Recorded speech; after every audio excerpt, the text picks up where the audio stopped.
তাহলে আমরা কর্মযোগ তৃতীয় অধ্যায়ে আমরা 28 নম্বর 27 পর্যন্ত পড়েছিলাম। তারপরে আজকে আমরা 28 থেকে পাঠ করব। তা সকলে বই খুলবেন। 27 নম্বর শ্লোকটা খুব ইম্পর্টেন্ট শ্লোক। প্রকৃতে ক্রিয়মাণানি গুণই কর্মণি সর্বস্ব অহংকার বিমূঢ়াত্মা কর্তা অহমিতি মন্যতে। অহংকারের মহাচ্ছন্ন জীব জড়া প্রকৃতির 3 গুণ দ্বারা ক্রিয়মান সমস্ত কর্মকে স্বীয় কর্ম বলে মনে করে, যে আমি কর্তা, এরকম অভিমান করে। কিন্তু এই জগতে আমরা যা কিছু করছি, যদি প্রকৃতপক্ষে ভালোভাবে চিন্তা করি, 3টে গুণের প্রভাবে করছি, বুঝেছেন? যখন আমার ক্রোধ আসে তখন রজগুণ, যখন আমার খারাপ জিনিস বা খুব ঘুমাতে ইচ্ছা করে তখন তমগুণ, যখন ভালোভাবে কথা বলি, ভালোভাবে চলে তখন সত্যগুণ। বুঝেছেন? আমাদের মধ্যেই 3টে গুণ আছে।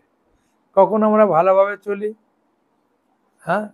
ভালো কথাবার্তা বলি, সবার সঙ্গে হেসে খুশে বলি, তখন জানতে হবে আমি সত্যগুণে আছি।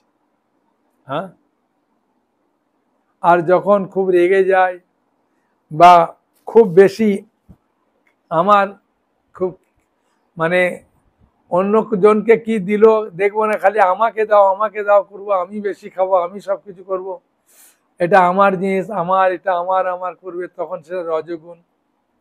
আর তমগুণ মানে একদম মহাচ্ছন্ন হয়ে থাকা, সেটা তমগুণ। কিন্তু প্রকৃতির 3টি গুণের দ্বারাই যে ভালো খারাপ যা কিছু করে এই 3টে গুণকে কেন্দ্র করে করে। আর এটাই বলছেন যে এই যে জড়া প্রকৃতির এই 3 গুণের দ্বারাই ক্রিয়া করে, কিন্তু সে নিজেকে কর্তা বলে মনে করে যে আমি করছি এগুলো, কিন্তু ওকে 3 গুণ করাচ্ছে, ও বুঝতে পারে না। বুঝেছেন? ভগবদ গীতাতে একটা ছবি আছে। ভগবদ গীতা একটা ছবি আছে, খুলুন ছবিটা। দেখুন 3টে মেয়ে দড়ি দিয়ে 3 জনকে নাচাচ্ছে, দেখছেন? দেখতে পাচ্ছেন? দেখতে পাচ্ছেন না কেন? দেখুন।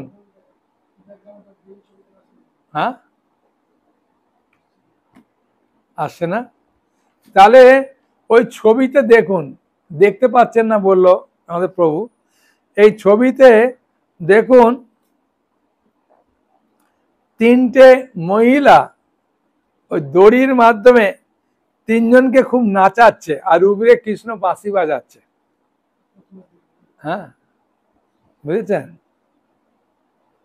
ওটা দেখলি বুঝতে পারবেন। ছবিতে ওটা হচ্ছে 7ম অধ্যায়ের 12 নম্বর শ্লোককে কেন্দ্র করে সবাই দেখেছেন, তাই না? আছে না ছবিটা?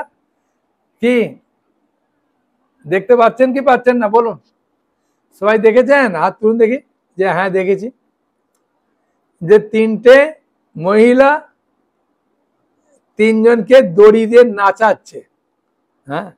ওই 3টে মহিলা হচ্ছে সত্যগুণ, রজগুণ আর তমগুণের মহিলা। বুঝেছেন?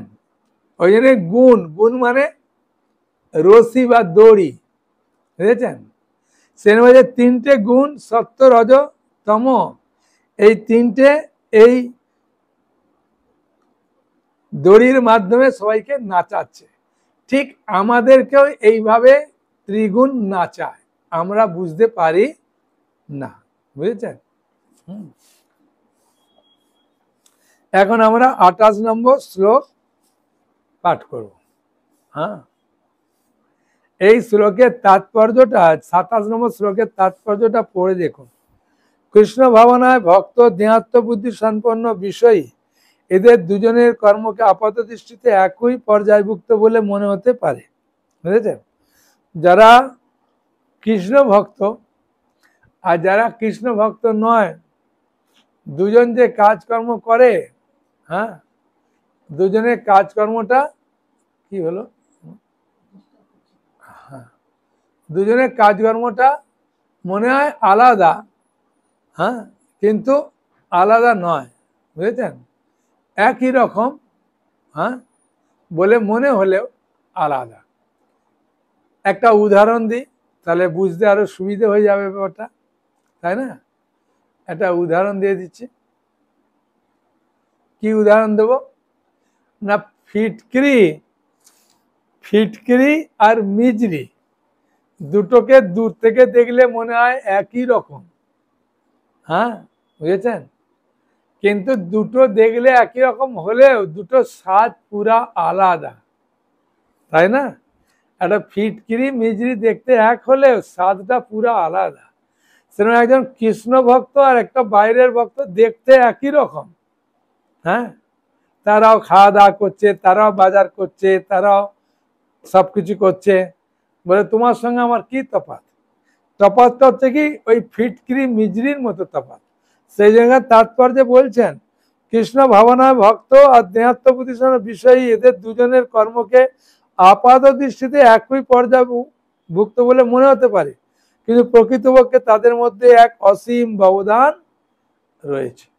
তাৎপর্যে প্রথমে বলে দেখেছেন, যে দেহাত্ম বুদ্ধি সম্পন্ন সে অহংকারে মত্ত হয়ে নিজেকে সবকিছুর কর্তা বলে মনে করে।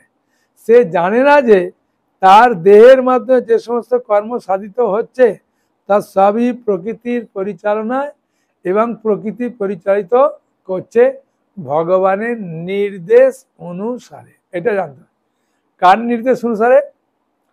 ভগবানের নির্দেশ অনুসারে করছে, বুঝেছেন? এখন আমরা পাঠ করব 28 নম্বর শ্লোক। হ্যাঁ, ঠিক আছে, 28 নম্বর শ্লোকটা, হ্যাঁ, তৃতীয় অধ্যায়ের 28 নম্বর শ্লোক খুলুন। হ্যাঁ, তত্ত্ববিত্তু মহাবাহু গুণ কর্ম বিভাগয় গুণাগুণেষু বর্তন্ত ইতি মত্তা ন সজ্জতে। বলছেন হে মহাবাহু, এখানে এ মহাবাহু বলতে কাকে বোঝাচ্ছে? অর্জুনকে। তত্ত্বজ্ঞ ব্যক্তি ভগবত ভক্তিমুখী কর্ম এবং সকাম কর্মের পার্থক্য ভালোভাবে অবগত হয়ে কখনো ইন্দ্রিয় সুখ ভোগাত্মক কার্যে প্রবৃত্ত হয় না, বুঝেছেন? তারা জানে যে কোনটা ফিটকিরি আর কোনটা মিজরি, হ্যাঁ, ওটা বুঝেই কামড়টা দেয়, হ্যাঁ, দেখতে একই হলে। সেরকম বলছে যারা কৃষ্ণ ভক্ত, বলছে তত্ত্বজ্ঞ ব্যক্তি, তারা কর্ম আর সকাম কর্মের পার্থক্য জেনে ইন্দ্রিয় সুখ ভোগাত্মক কার্যে প্রবৃত্ত হয় না। ও বুঝতে পারে যেটা আমার ইন্দ্রিয় সুখে কার্য, বুঝেছেন?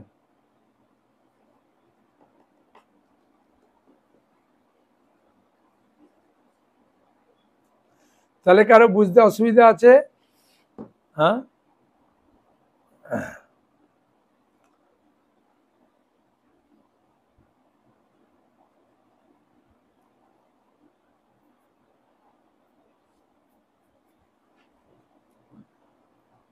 এই শেষে এই শ্লোকের তাৎপর্যের শেষে কি বলছে দেখুন, শেষের দিকে বলছেন শ্রীমদ্ ভাগবতে বলা হয়েছে যিনি ভগবানের তিনটি প্রকাশ, ভগবানের তিনটি প্রকাশ ব্রহ্ম, পরমাত্মা, ভগবান সম্বন্ধে জানেন, তাকে বলা হয় তত্ত্ববিদ।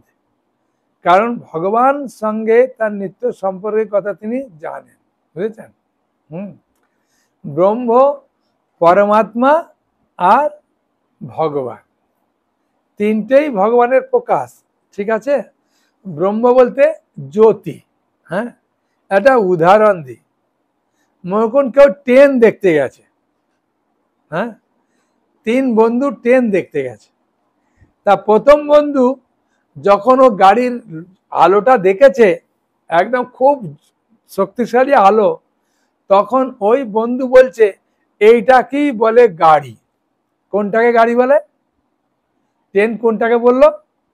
আলোটাকে দেখে বললো এইটাই হচ্ছে গাড়ি, বুঝেছেন? হ্যাঁ, এটা হচ্ছে যারা ব্রহ্মের প্রকাশ, তারা জ্যোতিটাকে, ভগবানের জ্যোতিটাকেই বলে ভগবান, বোঝা গেল? দ্বিতীয়ত হচ্ছে পরমাত্মা।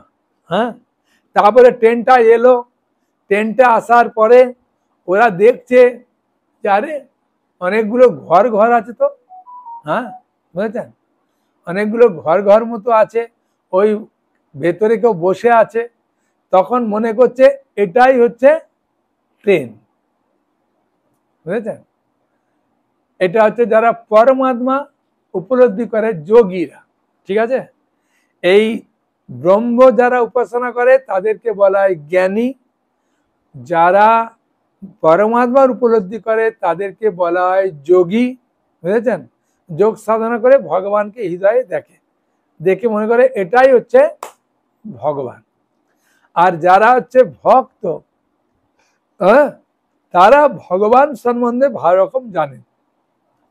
তারা জানে এই লম্বা একটা গাড়ি, গাড়ির সামনে একটা ইঞ্জিন আছে, ওই গাড়ির যে আলোটা ওটা হচ্ছে লাইট, এইভাবে সে পূর্ণরূপে জানে। তাই এই ভগবান ব্রহ্ম পরমাত্মা ভগবান সম্বন্ধে, এই তিনটে সম্বন্ধে যারা জানে তাদেরকে বলছে তত্ত্ববিদ, বুঝেছেন, পূর্ণরূপে জানে।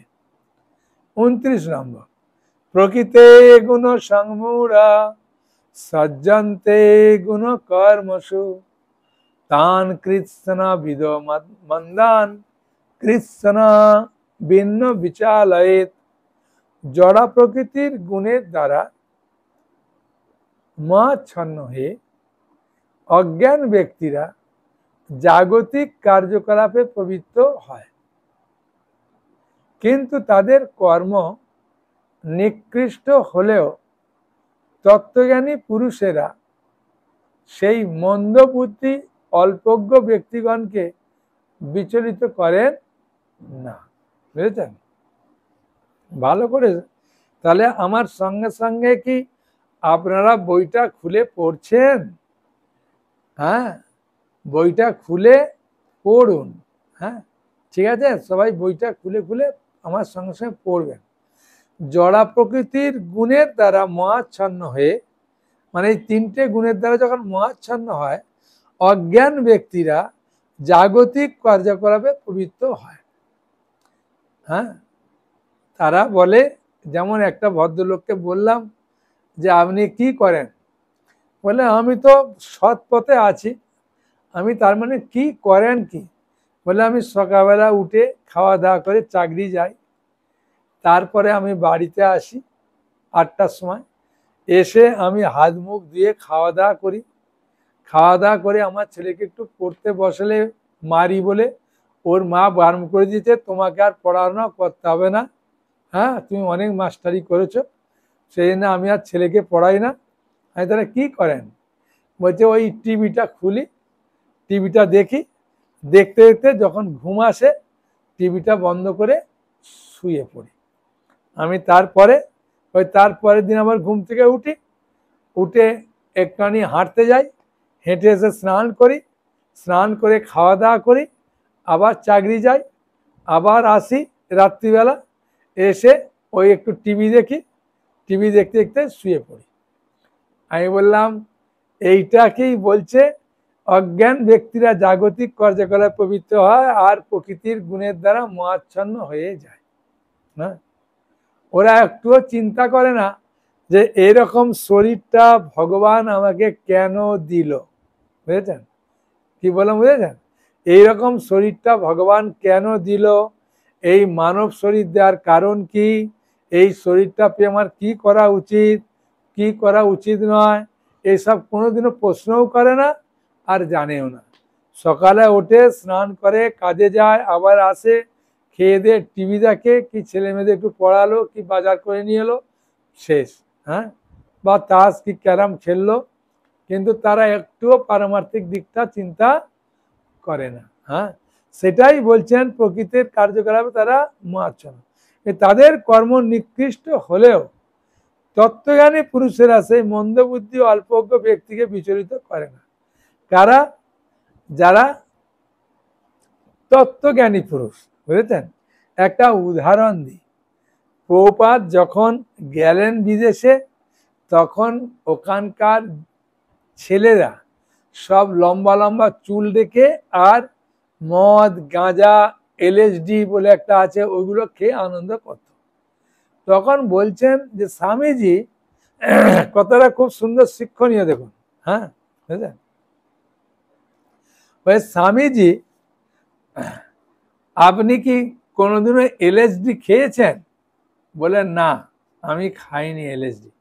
বলে এলএসডিতে যে নেশা হয়, সেই নেশাটা যদি আপনি করবেন তাহলে মনে হবে একদম স্বর্গে চলে যাচ্ছে। হ্যাঁ, খুব আনন্দ পাবেন। তখন প্রভুপাদ কি বললে দেখুন। প্রভুপাদ বললেন, তোমরা যে এলএসডিটা খাও, যে নেশাটা হয়, ওইটা কিছুক্ষণ থাকে, তারপরে ঘন্টা 3-4 বাদে আবার ওই নেশাটা কেটে যায়। কিন্তু আমরা যে নেশা করি, ওই নেশাটা তুমি যদি করো, ও সারা দিন ওই নেশা থাকবে। হ্যাঁ, ওই নেশাতে আর তোমার খরচাও নেই, আর তোমার পয়সা খরচা নেই, আর ওই নেশাটাতে তোমার ওই 3-4 ঘন্টা বাদে ভাঙবে না, সব সময়ের জন্য থাকবে। তখন তারা বললেন, স্বামীজি তাহলে ওই এলএসডিটা আমাদেরকে খেতে দেন। তখন মা প্রভুপাদ বললেন, ওই এলএসডিটা হচ্ছে হরে কৃষ্ণ কৃষ্ণ কৃষ্ণ হরে হরে, হরে রাম রাম রাম হরে হরে। হ্যাঁ, এইটা যখন তোমরা খাবে, তখন আর ওই নেশাটা তোমাদের আর দূর হবে না। ওই নেশাতে তোমাদের ঘুম হবে, সবকিছু হবে। হ্যাঁ, খুব আনন্দ পাচ্ছে। হ্যাঁ, বুঝেছেন?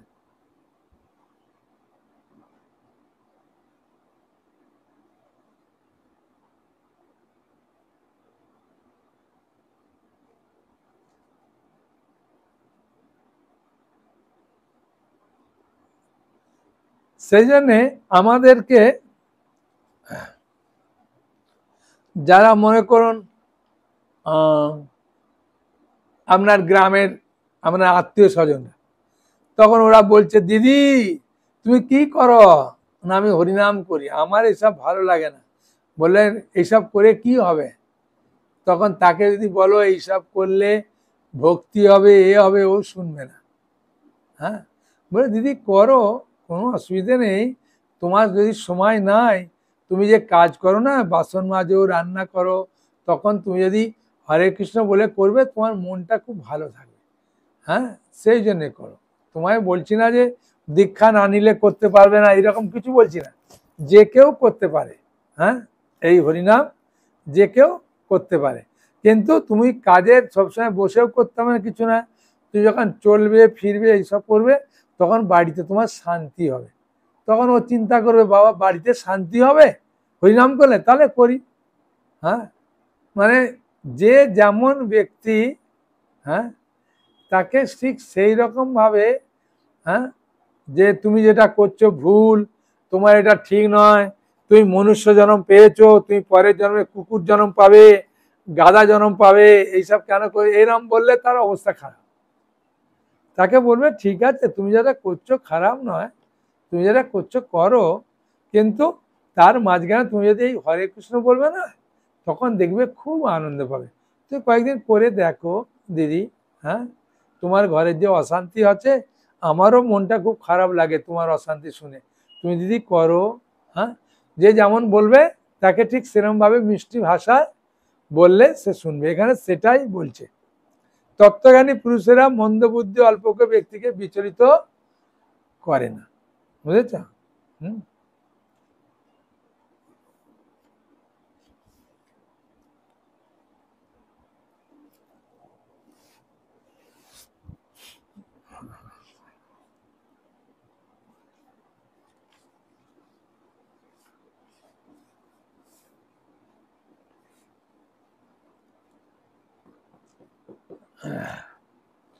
একটা উদাহরণ দিই। একটা মাস্টারমশাই প্রাইমারি স্কুলে, আমি যখন গেছি তখন বলছেন, সাধু বাবা একটু দাঁড়ান। হ্যাঁ, আমি বললাম কেন? বলছে, আমি তো বিড়িটা খাচ্ছি, ওটা বিড়িটার একটা সুপ টান দিয়ে দিই, তারপরে আপনার সঙ্গে কথা বলবো। হ্যাঁ, আমি দাঁড়ালাম, তো সুপ টান দিল, একবারে জোরে টান দিল, বুঝলেন? ওই যেন হাতটা পুড়ে যাওয়ার মতো হয়েছে, এমন একদম একবারে শেষের দিকে। তা ও যতক্ষণ ধরতে পারলো না, ধরে ওটা টান দিল। আমি বললাম সুখ টান দিলেন? বলছে হ্যাঁ। আমি সুখ পেলেন? বলছে হ্যাঁ। ধোঁয়াটা ভেতরে ধরে রাখলাম তো, তারপরে আস্তে আস্তে ছাড়লাম, তারপরে ওইটা আমার পয়সাটা উসুল হলো। এখন বিড়ির যা দাম বেড়ে গেছে, ওই জন্যে সুখ টান না দিয়ে আর ফেলি না। আমি বললাম খুব ভালো। আমি মাস্টারমশাই যদি কিছু মনে না করবেন, ওই বিড়িটা একটু কুড়িয়ে নিয়ে আসুন। বলছে কেন? ওটা তো এঁটো বিড়ি, ওটা নিয়ে এসে কি করবো? আমি বাবা আপনার এঁটো কেন আছে? বলছে হ্যাঁ, ওটা তো এঁটো হয়ে গেছে, আমি ওটা বিড়িটা কেন হাত দেবো? আমি ঠিক আছে ধুয়ে ফেলবেন, ঠিক আছে হাতটা, হ্যাঁ এঁটো বিড়িটাই কুড়িয়ে নিয়ে আসুন। তো নিয়ে এসেছি। নিয়ে আসার পরে আমি বলছি দেখুন, এই একটা কালো একটা ছোপ ধরেছে, দেখেছেন? দেখবেন যারা বিড়ি সব খায় বা এ করে, ওটা একটা যখন দেখবেন ওই মুখের কাছে একটা দাগ পড়ে। কারণ আমি একটা এই দাগ পড়েছে দেখেছেন? বলছে হ্যাঁ। আমি এটা কয়েকটা টান দিয়েছেন, ওই টানেতে ধোঁয়াটা বেরিয়েছে, এরকম দাগ পড়েছে। আর তাহলে আপনার হৃদয়ে ওই বিড়িটা ধোঁয়া যাচ্ছে, ওখানে একটা ছাপ পড়ছে কিনা বলুন? হ্যাঁ। তখন উনি কিছুক্ষণ দাঁড়ালেন। আমি বলছি আচ্ছা, আপনার স্ত্রী এখন কোথায় রান্না করে? বলছে আমাদের তো গরিব মানুষ, তো আমাদের কাঠের রান্না করি। আমি বা খুব ভালো। তা কাঠের রান্না করলে উবরে যে আছে, ওইখানে ঝুল পড়ে কি পড়ে না? বলছে হ্যাঁ পড়ে। আমি ওটা কি করে পড়ে বলো, আপনি বলুন? ওই ধোঁয়াগুলো লাগতে লাগতে ওইটা হয় কি না? তা বলছে হ্যাঁ। আমি তাহলে ওইটা যে পড়ে, বলছে আমি তো অত টান দিই না, আমার ধোঁয়া তো আমার অনেক লাগে। আমি বাবা আপনার তো ভালোই জ্ঞান আছে, হ্যাঁ আমি যে ধোঁয়াটা যায় তাতে ছাপ পড়ে কিনা? বলছে হ্যাঁ পড়ে। আমি তাহলে এই বিড়ির এইখানটা যদি দাগ পড়ে, তাহলে আপনার যে মেশিনগুলো চলছে, ওই মেশিনগুলোতে দাগগুলো পড়ছে, তার ফলে দাগ পড়তে পড়তে ওই মেশিনগুলো খারাপ হবে কিনা আপনি বলুন? বলছে হ্যাঁ হবে। হ্যাঁ। তখন উনি বলছেন সাধু বাবা আমি কিন্তু বিড়ি ছাড়তে পারবো না, আপনি যে জ্ঞান দেন। হ্যাঁ।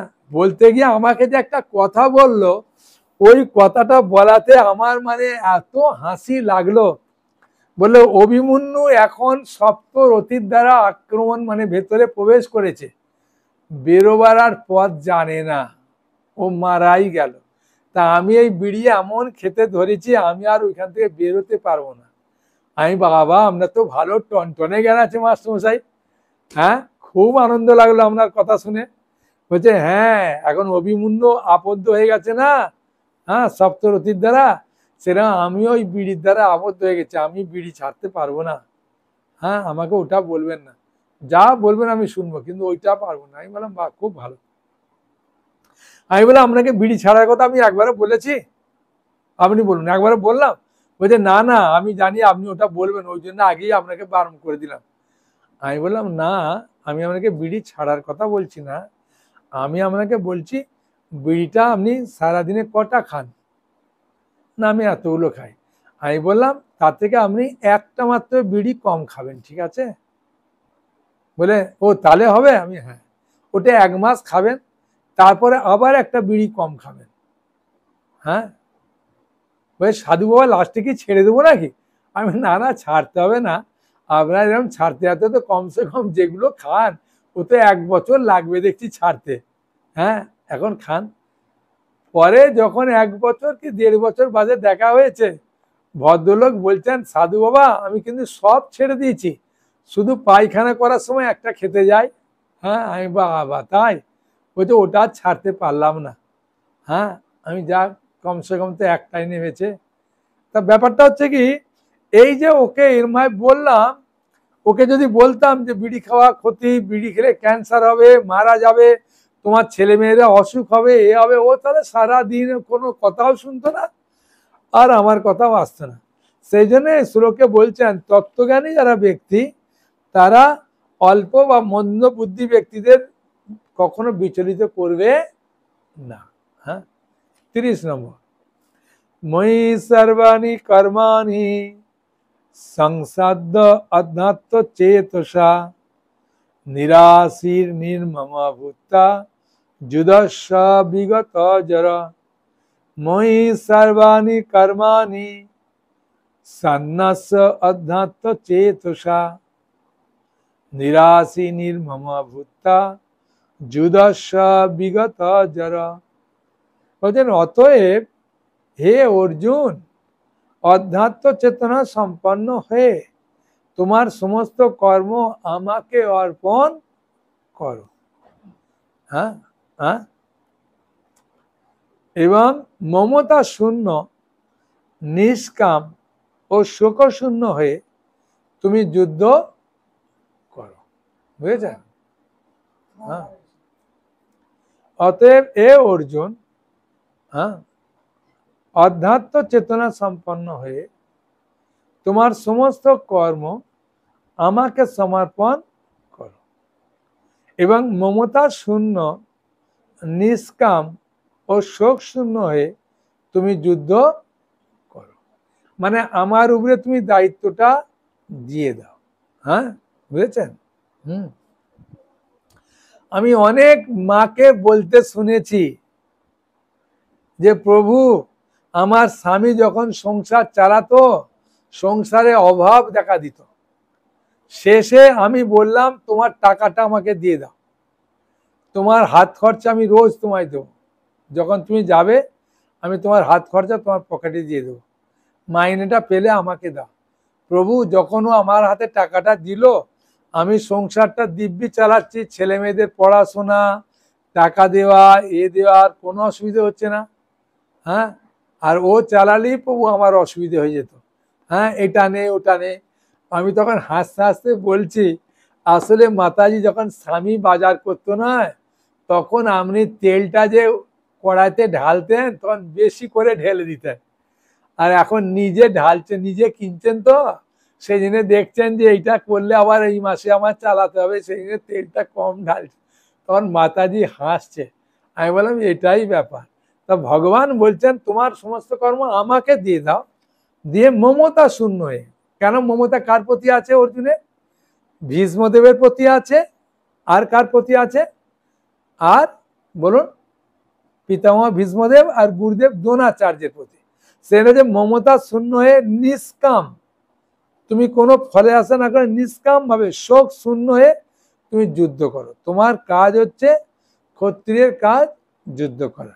হ্যাঁ, বুঝেছেন? তাই যুদ্ধ করো। হ্যাঁ, বুঝেছেন? একটা মায়ের কাজ সংসারের কাজকর্ম করা। হ্যাঁ, এটা একটা মায়ের কাজই হচ্ছে সংসারের কাজকর্মগুলো করা, সবকিছু জিনিস গুছিয়ে রাখা, দেখাশোনা করা। এখন মা যদি ওটা না করে অন্য কিছু করতে যায়, ওই সংসারে একটা অশান্তি হয়ে যায়। হ্যাঁ, সেন অর্জুন, তুমি ক্ষত্রিয়, তোমার কাজ হচ্ছে যুদ্ধ করা, তা তুমি যুদ্ধ করো। কিভাবে যুদ্ধ করবে? মমতা শূন্য হয়ে, নিষ্কাম হয়ে, শোক শূন্য হয়ে যুদ্ধ করো। তিনটে কথা বলেছে। হ্যাঁ,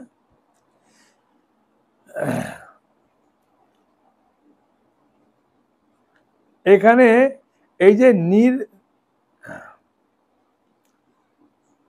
ষোলোকে দেখি, দেখুন লেখা আছে, হ্যাঁ, নিরাশি। নিরাশি মানে হ্যাঁ নিষ্কাম। বুঝেছেন?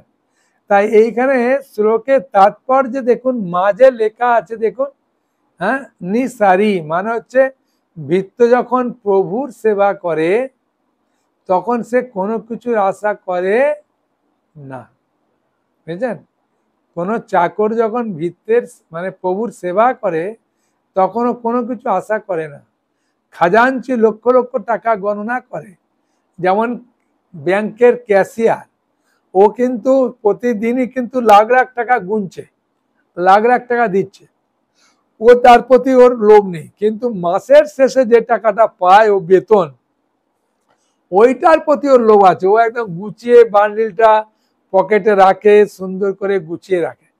কিন্তু ব্যাংকের যে টাকাটা, ও তত কি হলো না হলো না হিসাব দিতে হবে, ওর প্রতি ওর কোনো লোভ নেই। বুঝেছেন? এই নিরাশি মানে হচ্ছে সেটাই এখানে ব্যাখ্যা করছে, ওটাকেই বলে নিষ্কাম। হ্যাঁ, মানে তুমি যুদ্ধ করো, ফলের আশা তুমি করো না, যে যুদ্ধে জয়লাভ হবে না কে মারা যাবে কে বাঁচবে, দরকার নেই। তোমার কাজ যুদ্ধ করতে বলছে, যুদ্ধ করো। বুঝেছেন? 31 নম্বর, যে মে মত ইদম নিত্যম অনুতিষ্ঠন্তি মানবা শ্রদ্ধাবন্ত অনসূয়ন্ত মুচ্যন্তে তেপি কর্মভি। আমার নির্দেশ অনুসারে যে সমস্ত মানুষ তাদের কর্তব্য কর্ম অনুষ্ঠান করেন এবং যারা শ্রদ্ধাবান ও মাৎসর্য রহিত হয়ে সেই উপদেশ অনুসরণ করেন তারাও কর্মবন্ধন থেকে মুক্ত হন। মানে ভগবানের নির্দেশ পালন করাটাই হচ্ছে ভক্তি। ভগবানের নির্দেশ পালন করাটাই বলছে ভক্তি। ভগবানের নির্দেশ পালন করাটাই হচ্ছে ধর্ম। বুঝেছেন? হ্যাঁ,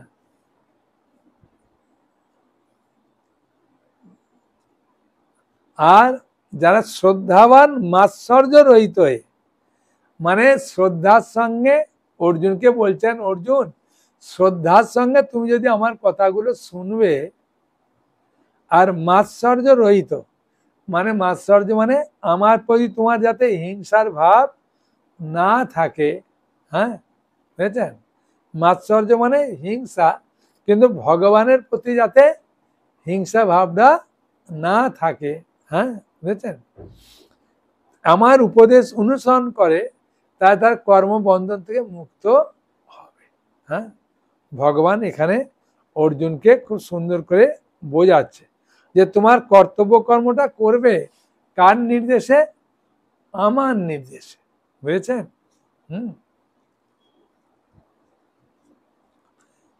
ভাগবতমে নবম স্কন্ধে একটা কাহিনী আছে, আমার এখন মনে পড়ছে না। মানে একটা 16 বছরের মেয়ের সঙ্গে বিয়ে হয়েছে, একটা বহু বছর, মানে প্রায় 1000 বছর পার হয়ে গেছে, সেই রকম একটা মেয়ের সঙ্গে একটা 16 বছরের মেয়ের বিয়ে হয়েছে। তা যেহেতু স্বামীর বয়সটা বড়, হ্যাঁ, অনেক বেশি, সেই জন্য ও খিটখিট করে রেগে যায়। হ্যাঁ, একটুতেই রেগে যায়। কিন্তু মেয়েটার বয়স কত? 16 বছর। এটা মানে চবন মুনি তাকে বিয়ে করেছিলেন মনে হচ্ছে। হ্যাঁ, তা এই বিয়ে করার কাহিনীর পেছনে একটা ঘটনা হয়েছে কি, যখন মুনি তপস্যা করছিল তখন ওর বান্ধবীদের নিয়ে, হ্যাঁ, ঘুরতে গিয়েছিলেন জঙ্গলে, সঙ্গে বাবা মাও ছিল। আর ওই চোখ জল জল করছে দেখে, হ্যাঁ, দুটো কাঁটা নিয়ে আর ওই মুনির চোখে বিঁধে দিয়েছিল। তখন মুনি প্রচন্ড ক্রুদ্ধ হয়ে গেল, রেগে গেল। রেগে গিয়ে রাজাকে অভিশাপ দেবে। রাজা বলছে না না না, আমার মেয়েকে অভিশাপ দেবেন না, আমার অভিশাপ দেবেন না, আপনি যা চান তাই দেবো। বলে আপনার মেয়েকে আমি বিয়ে করতে চাই। বলে ঠিক আছে, তাই দেব। হ্যাঁ, বুঝেছেন?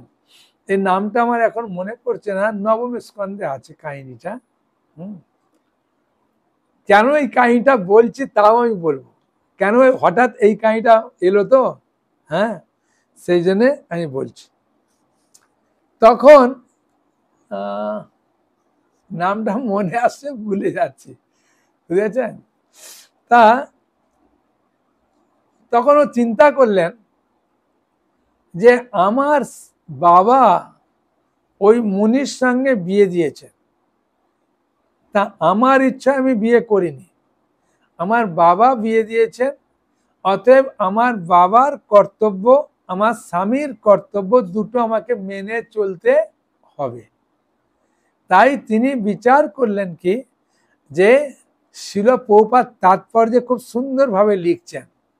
তখন ও চিন্তা করলো যে আমার স্বামী কোন কোন জিনিসে রেগে যায়, কি কি পরিস্থিতিতে রাগে, কি বললে রাগে, তিনি সেগুলো ভালো করে চিন্তা করলেন। চিন্তা করে দেখলেন যে আমার স্বামী যেটা বলছে সেটা করলেই আমার ভক্তি, সেটা করলেই আমার বাবার নির্দেশ পালন হবে, সেটা করলেই আমার প্রতি সেবা হবে। হ্যাঁ, তখন তিনি যেভাবে করলেন, করার পরে আর অশান্তি হলো না। হ্যাঁ, তাই ভগবান অর্জুনকে বলছেন যে আমার নির্দেশ অনুসারে তুমি যদি যুদ্ধ করবে মাৎসর্য রহিত হয়ে আর শ্রদ্ধাবান হয়ে, তাহলে হ্যাঁ তুমি কর্মবন্ধন থেকে মুক্ত হতে পারবে। বুঝেছেন? হ্যাঁ, এখন প্রশ্ন করবেন, প্রভু খালি দেখছি আমাদেরকে নিয়েই বলছেন, কোনো প্রভুদের নিয়ে তো বলছেন না, খালি মাতাজিদের নিয়ে বলছেন। মাতাজিরা কি অপরাধ করলো বেশি? হ্যাঁ, আসলে মাতাজিদের নিয়ে বলছি এই কারণে যে এই সংসারে যা কিছু উন্নতির রাস্তা যদি কেউ পেতে চায়, তাহলে তার বাড়ির স্ত্রী যদি ভালো হয়, তাহলে সংসারে তার আপনা থেকে শান্তিটা আসে। হ্যাঁ, ওই জন্য সংসার সুখের হয় কি আমার মনেই নাই, ভুলে গেছি, সব মায়েরা জানে। হ্যাঁ, রমণীর গুণে। সেই রমণীর গুণটা কি? রমণীর গুণটা হচ্ছে হ্যাঁ যে, আর বলছি না, সবাই বুঝতে পারছে। পরের শ্লোকটা বলি, যেতু এতৎ অভ্যাসয়ন্ত নানু তিষ্ঠন্তি মে মতম সর্বজ্ঞান বিগুণাত্মা স্থান বিদ্ধি নষ্টান চেতসা। হ্যাঁ, যেতু এতৎ অভ্যাসয়ন্ত নানু তিষ্ঠন্তি মে মতম সর্বজ্ঞান বিমূঢ়ান্তান বিদ্ধি নষ্টান চেতসা। কিন্তু যারা অসূয়াপূর্বক আমার এই উপদেশ পালন করে না, অসূয়াপূর্বক মানে ইচ্ছাকৃত ভাবে আমি ভগবানের নির্দেশ পালন করব না, তাদেরকে সমস্ত জ্ঞান থেকে বঞ্চিত, বিমূঢ়, পরমার্থ লাভের সকল প্রচেষ্টা থেকে ভ্রষ্ট বলে জানবে। অর্জুনকে ভয় দেখিয়ে দিয়েছে, বুঝেছেন? হ্যাঁ, বুঝেছেন? অর্জুনকে পুরা ভয় দেখে দিয়েছে যে যদি আমার নির্দেশ মতো, মানে অসূয়াপূর্বক, অসূয়াপূর্বক মানে অনিচ্ছাকৃত পাবে, হ্যাঁ, ইচ্ছাকৃত পাবে না। হ্যাঁ, বুঝেছেন? এই আমার নির্দেশ যদি তুমি পালন না করবে, তাহলে কি হবে? সমস্ত বঞ্চিত হবে জ্ঞান থেকে, বিমূঢ়, পরমার্থ লাভে সকল থেকে পুষ্ট হবে। হ্যাঁ, শ্রীলা প্রভুপাদ তাৎপর্যে কি বলছেন, কৃষ্ণ ভাবনা না হওয়ার ক্ষতি সম্পর্কে এখানে উল্লেখ করা হয়েছে। কর্মক্ষেত্রে সর্বোচ্চ কর্মকর্তার নির্দেশ মানতে অবাধ্যতা করলে যেমন শাস্তি হয়, তেমনি পরম পুরুষোত্তম ভগবানের নির্দেশ অমান্য করলেও নিশ্চয়ই শাস্তি আছে। বুঝেছেন? পরম পুরুষোত্তম ভগবানের নির্দেশ অমান্য করলেও নিশ্চয়ই শাস্তি আছে।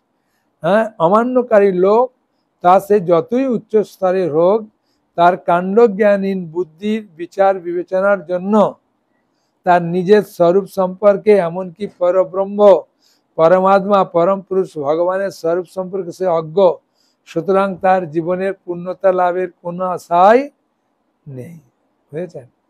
মানে কেউ যদি মনে করে আমি অনেক শিক্ষিত, আমি অনেক টাকা রোজগার করি, আমি অনেক ভালো চাকরি করি, হ্যাঁ, কিন্তু আমি ভগবানকে মানি না, ভগবানকে বিশ্বাস করি না, ভগবান বলছেন কোনো চিন্তা নেই।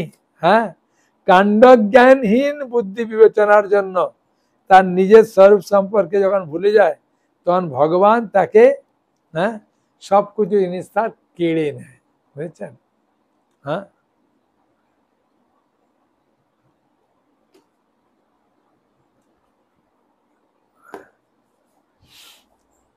বাংলাদেশের একজন মানে বডি বিল্ডার যাকে বলে, মানে খুব ওস্তাদ, মানে কুস্তি লড়াই। হ্যাঁ, তার স্বাস্থ্য যেমন কুস্তি লড়াইয়ে অনেক জায়গায় জয়লাভ করেছে, সেখানে প্রচুর টাকা পেয়েছে। ওর কাজ হচ্ছে হ্যাঁ মানে ভালো ভালো শহরে খালি বাড়ি কিনে রাখা। ওর একটাই কাজ, ভালো ভালো শহরে গিয়ে বাড়ি কিনে রাখা। তা আমাদের ইস্কন মন্দির থেকে ওর কাছে ওই চাঁদা চাওয়ার জন্য গিয়েছিল, হ্যাঁ, জন্মাষ্টমীর চাঁদা চাওয়ার জন্য গিয়েছিল। তখন উনি বলছেন, আমি আপনাদেরকে চাঁদা দেব না, আমি ভগবানকেও বিশ্বাস করি না, হ্যাঁ, আমি বিশ্বাস করি এই জগতে ভোগ করলেই আনন্দ। ওই জন্য আমার যত মেন মেন টাউন আছে সব টাউনে আমি একটা করে ফ্ল্যাট কিনে রেখেছি, ওইখানে গিয়ে আমি সুখভোগ করি, আনন্দ করি। হ্যাঁ, ভক্ত চলে এসেছে। এই বছর 2, 3 বা 4 বছর বাদে ওর হঠাৎ প্যারালাইসিস হয়েছে। হ্যাঁ, প্যারালাইসিস হতে একটা চায়ের কাপ যে তুলবে খাওয়ার জন্যে ফুঁদে, ওটাও আর পাচ্ছে না। হ্যাঁ, তখন একজনকে দিয়ে খবর পাঠিয়েছে, এইখানে একটা ইস্কন মন্দির আছে না? বলছে হ্যাঁ। বলছে ওদের জন্মাষ্টমী কবে একবার জিজ্ঞাসা করে আইতো। হ্যাঁ, তখন বলছেন কি ব্যাপার? তখন যে মন্দিরের ভক্ত গিয়েছিল আর ভগবানের ইচ্ছায় ওকেই জিজ্ঞাসা করছে যে জন্মাষ্টমী কবে, আমাদের সাহেব বলছেন কিছু টাকা দেব। তখন ওরা বুঝতে পারেনি যে সাহেবের প্যারালাইসিস হয়ে এইরকম হয়েছে। তা গেছে, যাওয়ার পরে বলছেন আমার তো প্যারালাইসিস, আমি কিছু করতে পারি না, তাই আমার ওই থেকে টাকা আছে, জন্মাষ্টমীতে কত টাকা লাগবে, হ্যাঁ, আমি একটু খরচা দেব। হ্যাঁ, আমি বুঝতে পারছি এখন যে ভগবান আছেন, আমি কত লোককে মেরেছি, কত কি করেছি, এখন চায়ের কাপও তুলে খেতে পারি না, আমার মুখে ধরে আমি তখন দিয়েছি মুখ। হ্যাঁ, তা কি অবস্থা বুঝলেন? ভগবানের মার দুনিয়ার বার, বুঝেছেন? ভগবান যখন মারবে তখন তাকে এইরকমই মারে। হ্যাঁ, তা সেই বিশ্বাস করলো কখন? ওই রকম অবস্থায় বিশ্বাস করলো। হ্যাঁ, সেই জন্য তুলসীদাস বলছেন, হ্যাঁ, যে দুঃখ সে সব হরি ভজে, সুখ সে ভজে কই, আর সুখ সে যে হরি ভজে, দুঃখ কাহা সে হই। হ্যাঁ, বুঝেছেন? তা আমরা সেরকমভাবে যে ভক্তি যদি করি, তাহলে ভগবান বলছেন তোমাকে আমি সব দিক থেকে দেখব। হ্যাঁ, বুঝেছেন? এখন মনে আপনাদের প্রশ্ন আসতেই পারে যে প্রভু, তাহলে ভক্তি যদি করছি তাহলে আমার বিপদ আসে কেন? আমাদেরই তো দেখছি বেশি বিপদ ভক্তি করলে। মনে প্রশ্ন আসবে কিনা যে আমরা ভক্তি করছি আর আমরা তো দেখছি আমরাই বেশি বিপদে পড়ি, যারা ভক্তি করছে না ওরা তো দেখছি ভালো আছে, সুখে আছে, দেখছি আমরাই তো অসুখে আছি। মনে প্রশ্ন আসবে, তাই না? ভগবান ভক্তদেরকে দুই ভাবে দুঃখ দেয়, বুঝেছেন? এক নম্বর হচ্ছে আপনার ছেলে ছোট আছে, ভালো করে শুনুন, আপনার ছেলে ছোট, 5 বছরের ছেলে, হ্যাঁ, ও খেলা করছে, হ্যাঁ, আর ও খেলা করতে করতে ওর বলটা যাই রাস্তায় যাচ্ছে, মা সঙ্গে সঙ্গে ছুটে গিয়ে এই রাস্তায় যাবি না, রাস্তায় যাবি না, রাস্তায় গাড়ি আছে, যাবি না বলে তাকে টেনে এনে বাঁচাচ্ছে। ওই বাচ্চাটাই যখন 14 বছর কি 15 বছর হলো, ওর মা ওকে বলছেন বাবা তোর হেঁটে যেতে অসুবিধা, তুই সাইকেল নে, আর সাইকেল নিয়ে রাস্তায় চালা, কেন এই রাস্তায় না চালালে লোকজন আছে তো, তুই রাস্তায় চালানো শেখ। হ্যাঁ, তাহলে প্রথম প্রশ্ন হচ্ছে যে যখন ছোট ছিল তখন রাস্তায় যাওয়া মাত্রই মা তাকে বারণ করছে, বড় হলে আবার তাকে দিচ্ছে। এখন বাচ্চা যদি বলে যে মা যখন ছোট ছিলাম রাস্তায় যেতাম, তুমি হাত ধরে আমাকে করে করে টেনে নিয়ে আসতে, আর এখন বলছো সাইকেল নিয়ে রাস্তায় যাও, মানে তুমি আমার বিপদ চাইছো? হ্যাঁ, বাচ্চা বলতে পারে না, কিন্তু দুটোই মা মঙ্গলের জন্য করছে। যখন বাচ্চা বেলায় যাচ্ছিল মা মঙ্গলের জন্য টেনে আনছিল, এখন একা স্কুলে যাবে, হাঁটতে কষ্ট হচ্ছে, রাস্তায় যদি সাইকেল না ছাড়ি ও তাহলে কতদিন আর ওকে টেনে টেনে দিতে যাবো আর নিতে আসবো, সেই জন্য মা ওকে সাইকেল কিনে দিচ্ছে, যা বাবা রাস্তায় চালা, আস্তে আস্তে যা, দেখি আমি দেখ তোর বিপদ হয় দেখি, বলে ওকে শিখছে। হ্যাঁ, সেরকম ভগবান আমাদের যখন ভক্তিটা কমে যায় যখন ভগবানকে ভুলে যায়, ভগবান তখন এরকম সাইকেল দেওয়ার মতো একটু রাস্তায় ছেড়ে দেয়, একটু কষ্ট দেয়। হ্যাঁ, তখন মনে করি প্রভু কষ্ট দিলেন। আবার যখন আমরা ছোট ছিলাম যেমন আদর করে, যখন আমরা ভগবানকে আবার করি তখন ভগবান আমার ভালোবাসে।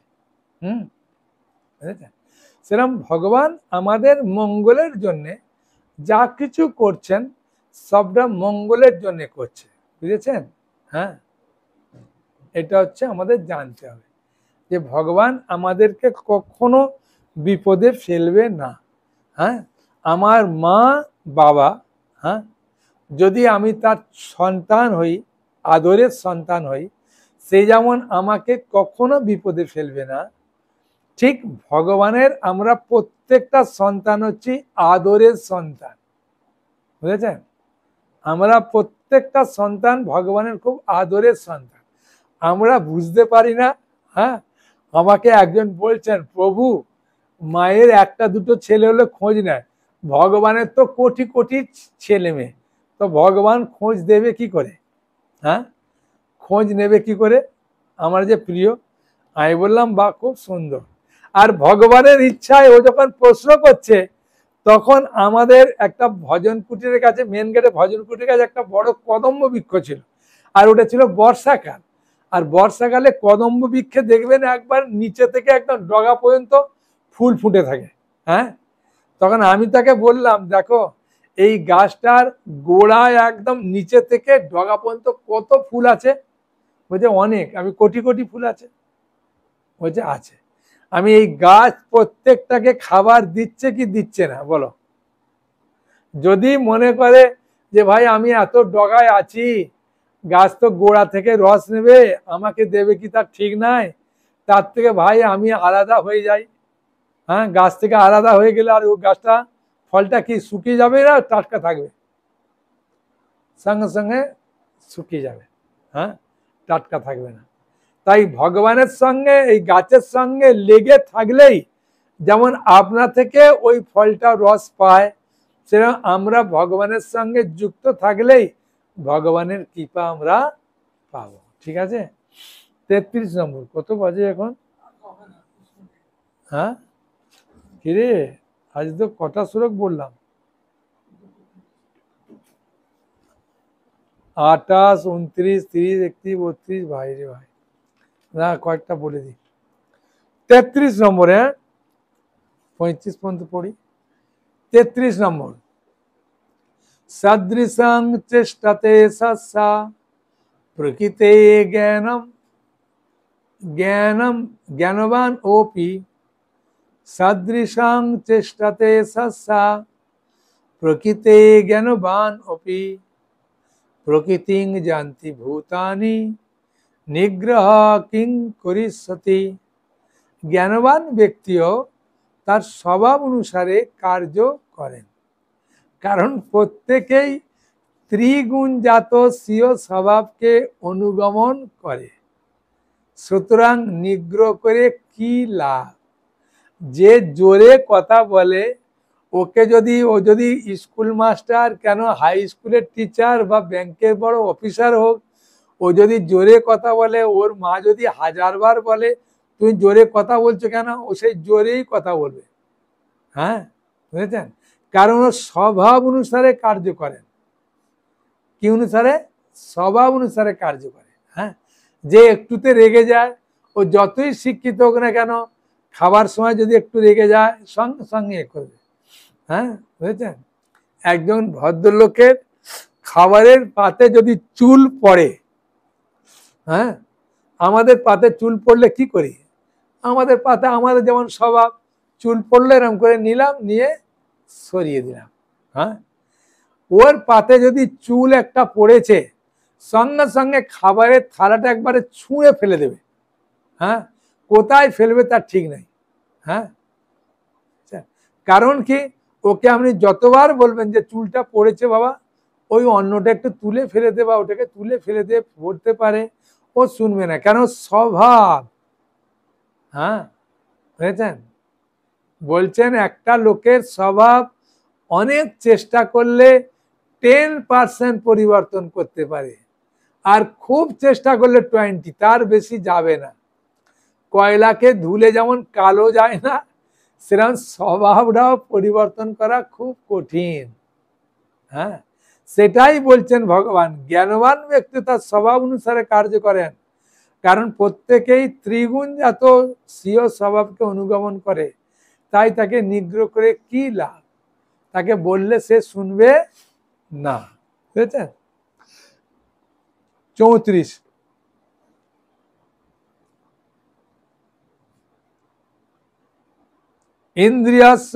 ইন্দ্রিয়ার্থে রাগ দেশ ব্যবস্থিত তয়র্ন যশম মা গচ্ছেত তো হিসা পরিপন্থিনা। ইন্দ্রিয়ার্থে রাগ দেশ ব্যবস্থিত তয় ন বশম আগচ্ছেত তো হিসা পরিপন্থিনা।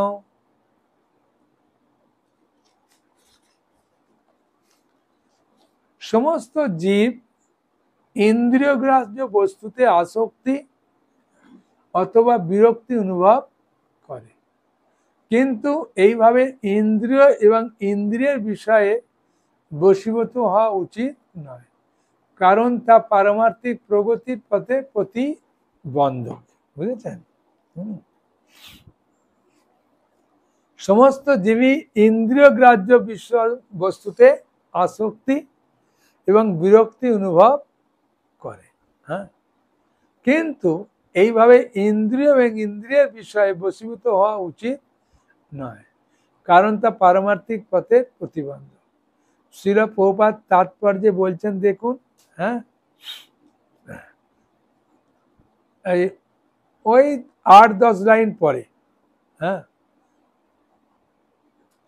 যেমন যোনি সম্ভোগ করার বাসনা প্রতিটি বদ্ধ জীবাত্মার মধ্যেই থাকে, তাই শাস্ত্রে নির্দেশ দেওয়া হয়েছে বিবাহ করে দাম্পত্য জীবনযাপন করতে। বিবাহিত স্ত্রী ব্যতীত অন্য কোনো স্ত্রীলোকের সঙ্গে অবৈধ সঙ্গ করতে শাস্ত্রে নিষেধ করা হয়েছে। অন্য সমস্ত স্ত্রীলোককে মাতৃজ্ঞানে শ্রদ্ধা করতে বলা হয়েছে, কিন্তু শাস্ত্রে এই সমস্ত নির্দেশ থাকা সত্ত্বেও মানুষ তা অনুসরণ করতে চায় না, ফলে সে জড় বন্ধনের নাগপাশ থেকে মুক্ত হতে পারে না। বুঝেছেন? সেই জন্য এই যে ইন্দ্রিয়গ্রাহ্য বস্তুতে আসক্তি আর বিরক্তি, হ্যাঁ, যদি আপনার আসক্তি থাকে তাহলে আপনি বিবাহ করুন, হ্যাঁ, এবং যখন সন্তান বড় হয়ে যাবে তখন আপনি বিরক্তি অনুভব করে বানপ্রস্থ নিয়ে নেন যে আমার আর স্ত্রী ছেলে মেয়েদের সঙ্গে থাকার আর দরকার নেই, ওরা বড় হয়ে গেছে, ওরা নিজেদের মতো খেতে পারবে করে। হ্যাঁ, এই হচ্ছে নিয়ম। ঠিক আছে? 35 নম্বরে, শ্রেয়ান সধর্ম বিগুণা পর ধর্মাৎ অনুষ্ঠিতাৎ সধর্মে নিধনং শ্রেয় পর ধর্ম ভয়াবয়। সধর্মের অনুষ্ঠান দোষযুক্ত হলেও উত্তম রূপে অনুষ্ঠিত পরধর্ম থেকে উৎকৃষ্ট। স্বধর্ম সাধনে যদি মৃত্যু হয় তাও মঙ্গলজনক, কিন্তু অন্যের ধর্মের অনুষ্ঠান করা বিপদজনক। বুঝেছেন?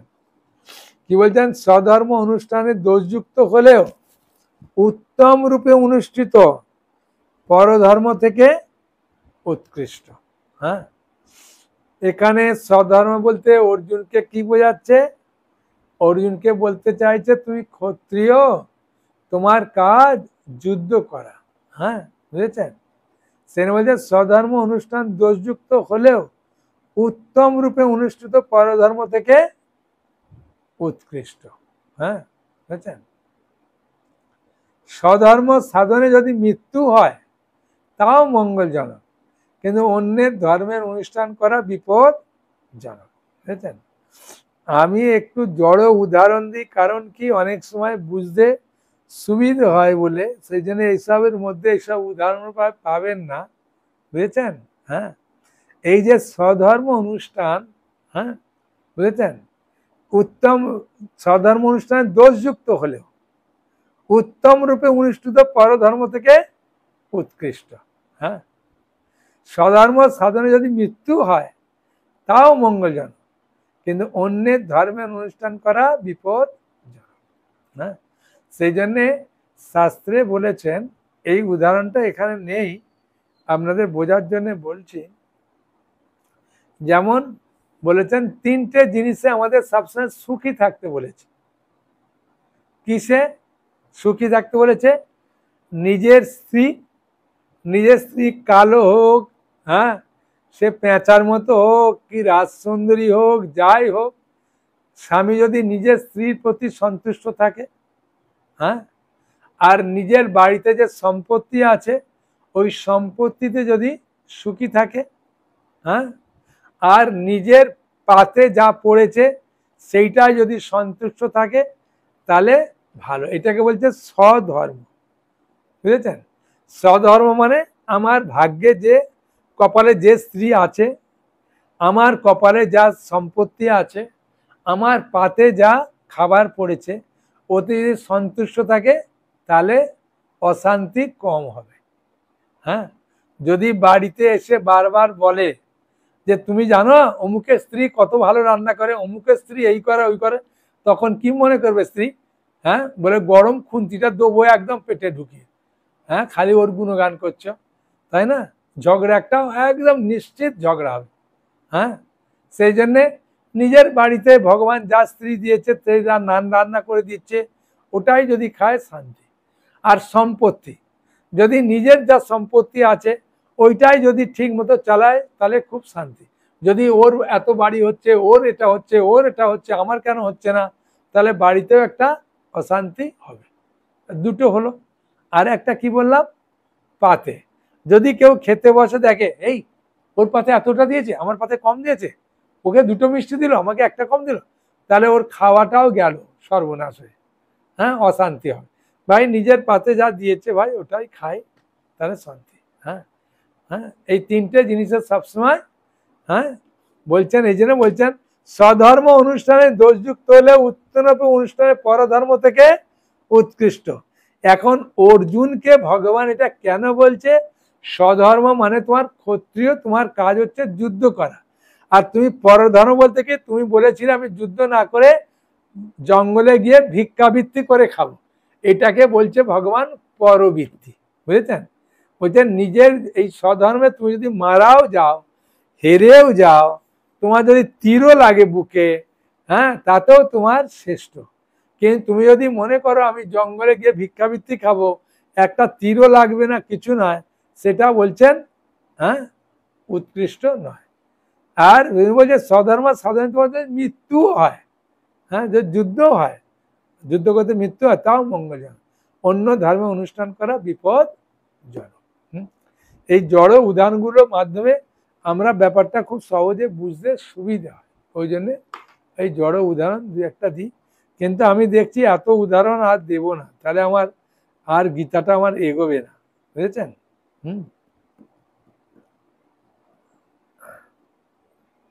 এইখানে এই শ্লোকের শেষের দিকে দেখুন দিয়েছে, শেষের দিকে একটুখানি পড়ব।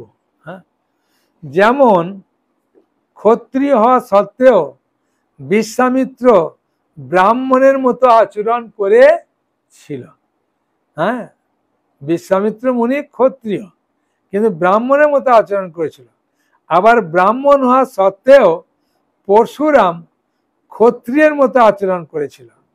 তারা অপ্রাকৃত স্তরে অধিষ্ঠিত ছিলেন, তাই তারা এইভাবে আচরণ করতে পারতেন, কিন্তু আমরা এইভাবে আচরণ করতে পারবো না।